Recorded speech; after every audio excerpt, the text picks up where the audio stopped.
Bonjour, na balandi nyonso balzwaka libaku ya kolanda biso na site na biso ya awa toza info. Lelo toyeli bino lisusu masolo mosusu kaka ndenge bolingaka nde bozalaka branché connecté chaque fois na biso tosalaka wana mpona bino.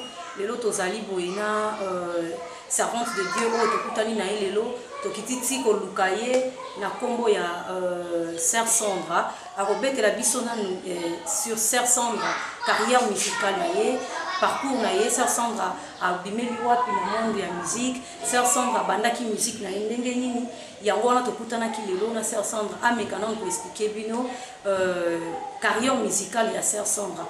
Boye napesi mbote Sœur Sandra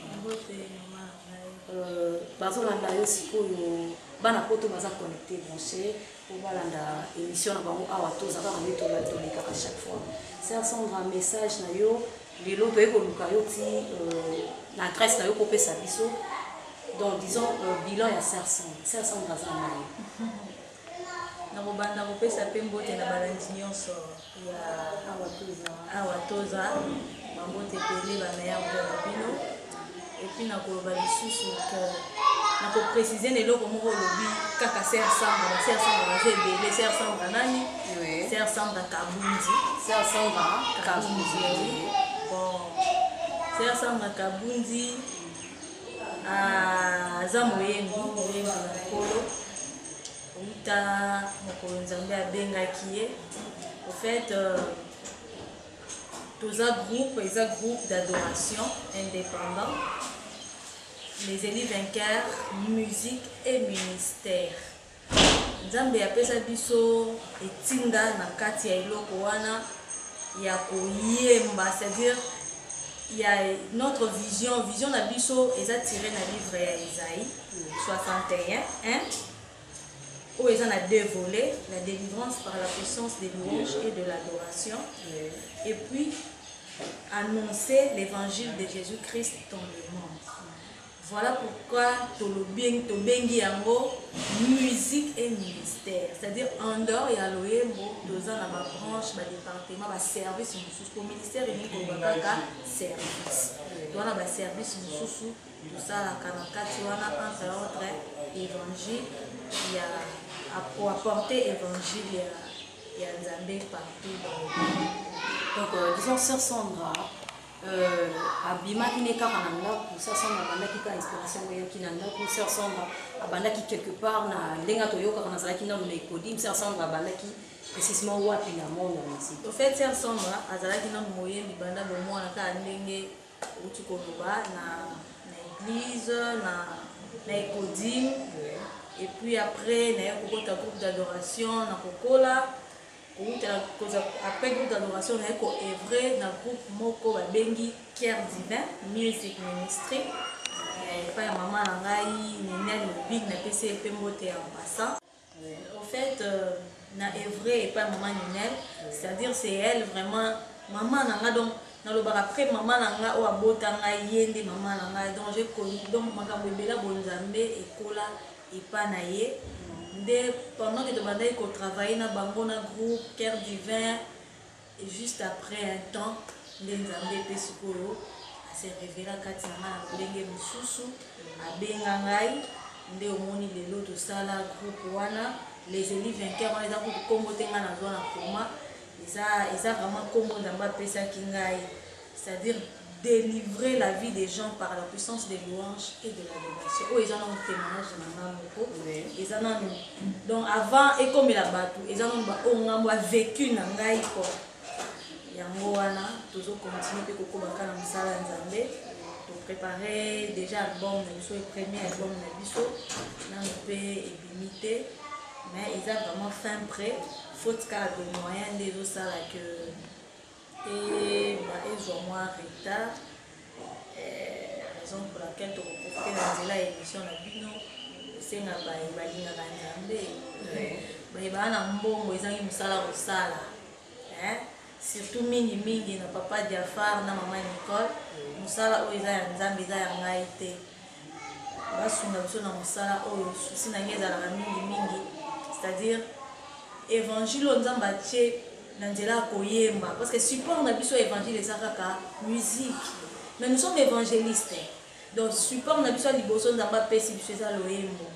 Donc disons sœur Sandra tozomona lelo bao bazobima kaka lokola bino bayembi suka na bango tozomona bango na bapasteur bango est-ce que ça peut idée ya sœur Sandra lelo soki nzambe amemi na badimension sœur Sandra alingi lobi mpe tomona sœur Sandra na chair po ate ya biso lisusu to sœur Sandra kotikala kaka na loyembo. Bon, au fait, yaya na koloba boye. Tout dépend na lolenge mutu asali alliance na nzambe. Na lolenge nzambe abengeli. Ozo mona na koki okota tina loba ke ba kosi to balobi bosolo te. Ngai na mbengama na ngai. Eza d'abord évangélisation. Évangélisation wana support na moi liboso eza musique. Moi je normalement na mabete soki lelo lobi tozo parce que auto ça na koyemba eza koteya cela n'empêche que mutu pa telema ateya donc bado mususu eyaka après avoir pratiqué o eza nanu o non nzamba comment on ninga ko expliquer ngote nzamba ko obenga yo obandi na koyemba ti après de temps en temps ozo ça pratiquer yango on se découvrir et puis après to komi pasteur, tout ça, bon, moi je sais pas, tout cela dépend seulement de l'olenge, nous avons une alliance dans Nzambe, mbengama na Nzambe, en tout cas, il n'y a pas. Ça Sandra, aux attentes dans le yembo, dans le monde où il y a musique, ça Sandra, ça combien d'années, combien de mois, donc tout le monde comment puis ça Sandra a relacé selon une histoire, il y a ça Sandra parce que histoire moi on a yo qui va essayer que ça Sandra, disons. Sœur Sandra so abeti histoire moko aza na ngwa bobino moko nanu balandi bozolanda parti ya poto donc boyo kana Sœur Sandra c'est quoi mais ngana yebi ka wana na kota la personne détail ya témoignage na ye parce que ye moko ninga vandi wana za un témoignage munene pona bana nzambe pona batu nyonso bazolanda en tout cas soki oki témoignage ya Sœur Sandra en tout cas et koti sabino lisusu na profondeur moko boye to na ba moko ya koyeba ke nzambe azali pe asalaka pe monanaka à travers l'histoire ya Sœur Sandra. Mais ça semble que la carrière dans le musical, ça dit combien de mois, combien d'années? Bon, na koloba, nga na bandi vraiment musique na à part non na ba écouter tout ça na groupe ya sœur na biso wana na hotel koloba na 2001 et puis après c'était en 2010 Nzambe a pesa kingai vision wana o moto ba tout à l'heure ils tiré les années 61. Kangola bato ba vie ya bato nzela koyemba durant la puissance de louange et de l'adoration et puis annoncer l'évangile de Jésus-Christ c'était depuis 2010 mais longwe siko na groupe wana ya mama na wana Cœur Divin mais to kono travailler siko na cadre ya les ennemis vainqueurs donc 2010 ti lelo mais tout ça na groupe wana ya o pesa melinga en tant que visionnaire. La musique, il y a un moment on a depuis 2001 dans le groupe Cœur Divin.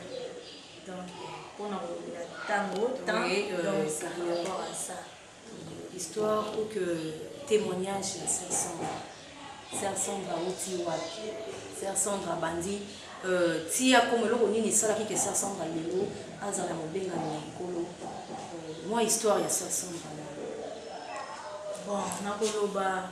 Koyeba nzambe eza ngolo eza na nzembo na moko na yembi titre na moza lokola Léa nalobi asalanga ngolo koyeba ye richesse moto epesanga te donc Sœur Sandra azala na ye motu lokola motu nyonso abotama na famille moko quelconque famille moko polygame ndongo boyebi kaka na mafamille ya polygame ndenge makambo yaka makambo ezalaka so tobeta batémoignage to émission oyo ozwa ta ebele certes que nzambe asalelanga mingi makasi oyo donc ngambo na kokakata te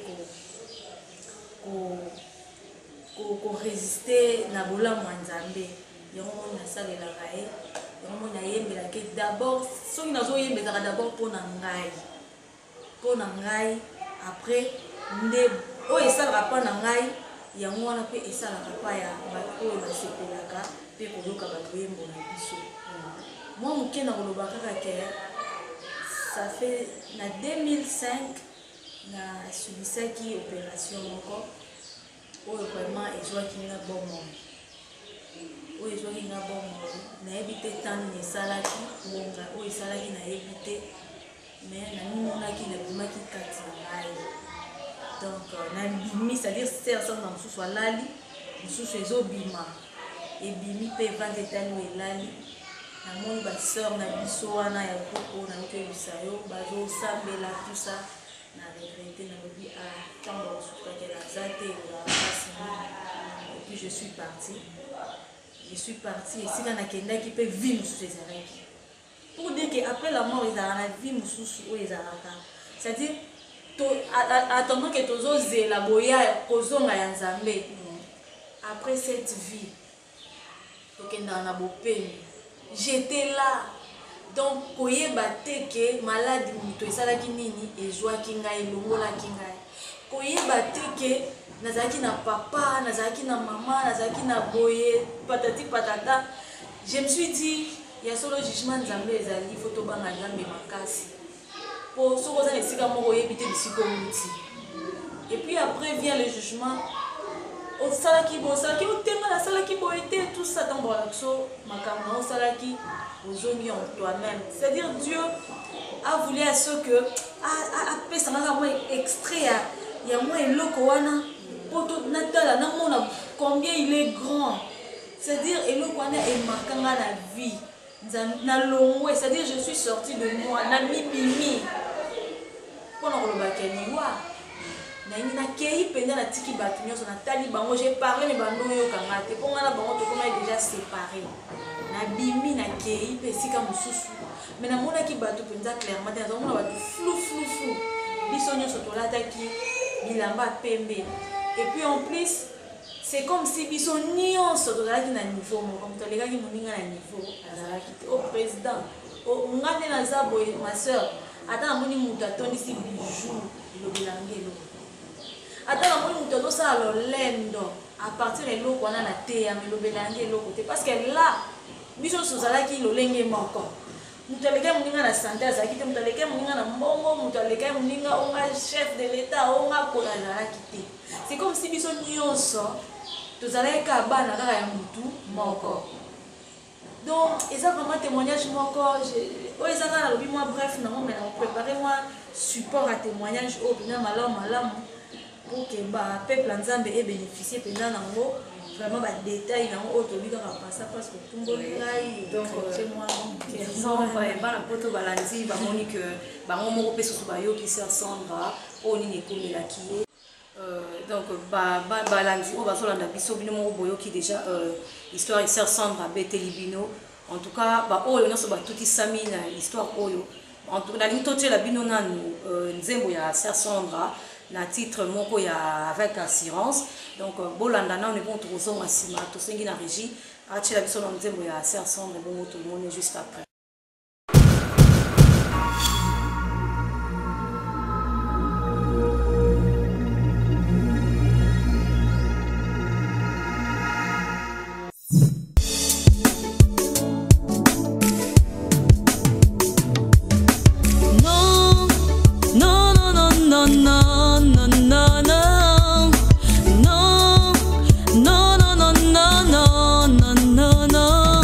Nanu namona zambe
pasi ngai nagangi.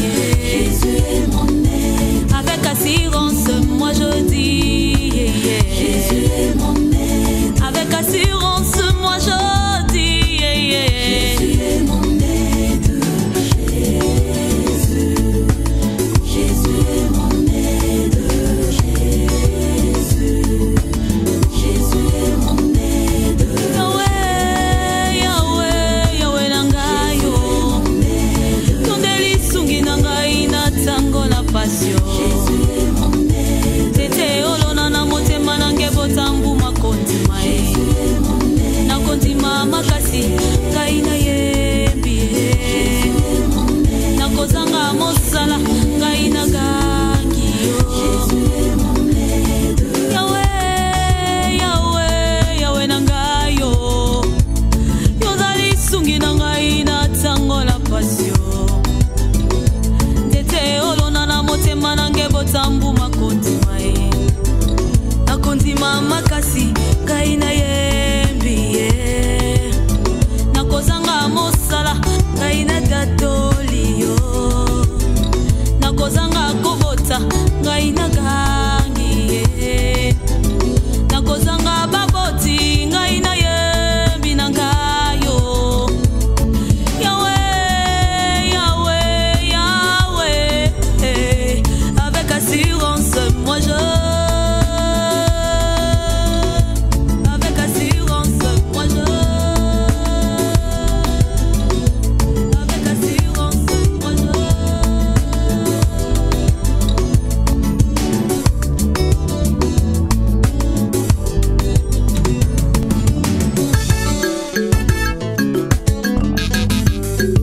Jimmy Mujaba Sampe Lisaweyo. Jimmy Mujaba Sampe Mwataweyo. Lisawasi usewanye. Mwatawasi usewanye. Jimmy Mujaba Sampe Lisaweyo. Jimmy Mujaba Sampe Mwataweyo. Lisawasi usewanye. Mwatawasi usewanye.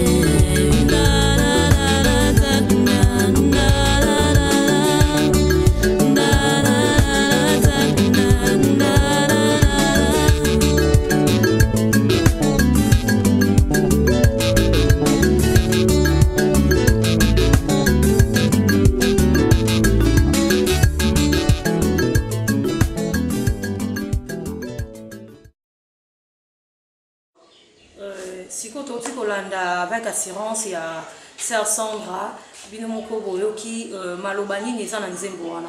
Sœur Sandra meka koyebisa biso nani avec assurance. Pourquoi titre wana avec assurance? Avec assurance nanu elitei biso ni. Na koloba mingi kaka avec assurance na ngai koloba biso en tant que bana nzambe tokoki kotiaka eliki na biso na biloko ya mokili te. C'est-à-dire eliki na biso fo ezalaka toujours na nzambe, peu importe la situation que nous traversons. Il faut tondimelaka kaka nzambe toyebaki azali mpe akosala selon bosenga na biso. Donc lisungi na biso eza ailleurs te, mais lisungi na biso eza kati na nzambe. Baoyo baza libanda nanu na Egypte bazomona ke peut-être baya barejoindre biso de telle manière que biso nyonso tosimama kaka na moboko wana ya lisungi oyo eutaka pa nzambe mpo oyo nayemi na kati ya nzembo avec assurance te eza vraiment témoignage nanga mobimba. Donc namona nzambe asalelanga oyo bato ya mokili bakoka na bango kosala te. Esika balobaki ya kobota te apesinga bana mibale. Esika babaki ya kobala te na bala libala nasala fiança ya inani te nabeta libaku na zeli. Donc esika bato bamona pasi oyo donc nzambe asalelanga makambo nakoka koexplike te yango nazoteya mpe kolemisaka bana nzambe ke. Donc tozala na kondimisama ke nzambe kaka nde lisungi na biso na libanda ya nzambe lisungi mosusu eza te. Oui, donc Sœur Sandra liloba moko na papa Jafar et puis maman Nicole oyo bazolanda yo sikoyo eloko nini okoyebisa bango pour na soutien donc soutien na yo production est-ce que Sœur Sandra ça na producteur Sœur Sandra sikoyo donc comme si que message ni yoki kopesa bango nde bazolanda yo en tout cas na kopesa bango na merci na papa de fanga ma Nicole pour na émission oyo mabatie na disposition na biso bana Nzambe et puis na kosenga na bango kaka que basuna musala Nzambe. En tout cas musala déjà na sali yango na komi presque na suka faute de moyens ezovanda nanu ezolumela nanu na Nzambe elanga simba bango de telle manière que ba promouvoir yango ekende bisika oyo Nzambe alingi esala nini ekoma. En tout cas message na kopesa na bango pe na bamosusu oyo mpe bazolanda biso kaka na nzela émission bana kosa kosoutenir Sœur Sandra d'une manière d'une autre. Soutien ezaka financier te soutien et que ça peut appuyer Sœur Sandra dans ces pays d'émission na yo et tout ça par exemple na sambi ya rapport na lingi en tout cas koto atana moi conseil nyonso vraiment tozawana lisungi na bino et que ça la bénédiction pour na biso pe avancement na œuvre nzambe ezaka la message na koto pesa na bao voilà na biso mingi na papa ya femme vraiment donc balandi message ya Sœur Sandra donc disons Sœur Sandra puis ko yebisa biso siège n'est-ce que Sœur Sandra ça na siège à sa place nini numéro ya contact ya Sœur Sandra donc c'est ça bona ba o ba ko numéro benga biso ba ko benga biso na plus de 143 89 57 33 607 donc 89 57 33 607 ou soit 097 57 380 91. Bonjour, maman, Sœur Sandra. Sœur Sandra, maintenant siège les en tout cas, pour le moment, si vous avez besoin de poser un numéro, tout le monde a un siège, mon côté quelqu'un qui a. Donc, Bino Bolandi, Sœur Sandra, le lot, tout ça qui est pour Nabino. Donc, Sœur Sandra, Bolandi, ma cambouillon, c'est une histoire naïe. Titre nzembo mon ambition avec assurance. Boyoki malobawana ni en tout cas été à Bino. Batunions en tout cas to lingi to pesa message donc oyo nyonso ça parti à France alingi alia cuisine congolaise donc restaurant bien ezali awa toza eza juste wana pona bino oyo nyonso ça a besoin ya poitrine bassin non bassin awa toza eza wana pona bino donc justement on appelle papa Jafar et puis maman Nicole awa toza mbote toza ki wana le Sœur Sandra ba mo balandi message à Sœur Sandra. Et puis, comme il a mis presque na souka, il y a émission à l'élo. Donc, on a tous les Sœur Sandra, tous les déjà. Bambo te na baignon sur balandi awatoza. Donc, tous sur info sur YouTube, tous ali na awatoza info RDC. Ou à l'égard de biso en tout cas ceux qui betika awatoza info RDC à moni émission na biso nenge c'est pas ça qui na invité na biso ya l'élo.